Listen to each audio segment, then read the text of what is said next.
আসসালামু আলাইকুম। আমার চাচার সাথে আজকে আমার চাচা মশলাটা রান্না করতেছে। খুবই এটা খুবই ভালোভাবে ভাগ করতেছে। খুবই টেস্ট হয়েছে তরকারি। এরপর মনে ভালো বাবুর্চি মানে ভালো বাবুর্চির সাথে তার রান্না। কিন্তু বোঝা যায় মানুষের কাজই বোঝা যায় তাই ভালো বাবুর্চি হবে কিনা।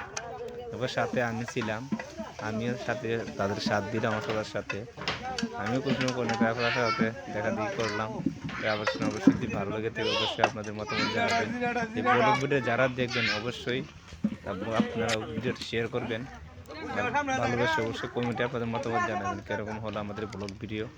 অবশ্যই প্রতিনিয়ত ব্লগ ভিডিও পেতে আমার পেজটিকে ফলো দিয়ে রাখবেন। আপনার সাথে সবসময় আমি আছি, থাকবো ইনশাল্লাহ। আপনারা যদি আমার পাশে থাকেন অবশ্যই আপনার পাশে অবশ্যই আমি থাকবো ইনশাল্লাহ। আপনারা সবসময় আপনারা ভালো ভালো ভিডিও পেতে আমার এই পেজটিকে ফলো দিয়ে রাখবেন। আর আপনাদের গ্রামের দৃশ্যগুলো, গ্রামের বিবাহের জিনিসগুলো তুলে ধরলাম। যদি ভালো লাগে আপনাদের মতামত জানাবেন। আমার চাচা কোনো সময় পাক করে না, এরপর আলহামদুলিল্লাহ যথেষ্ট পরিমাণ তার জানা আছে, পাক করে ফেলেছে। অবশ্যই আপনারা আমার চাচার রান্না যারা খাইছেন অনেক চেক করলাম, তারপরে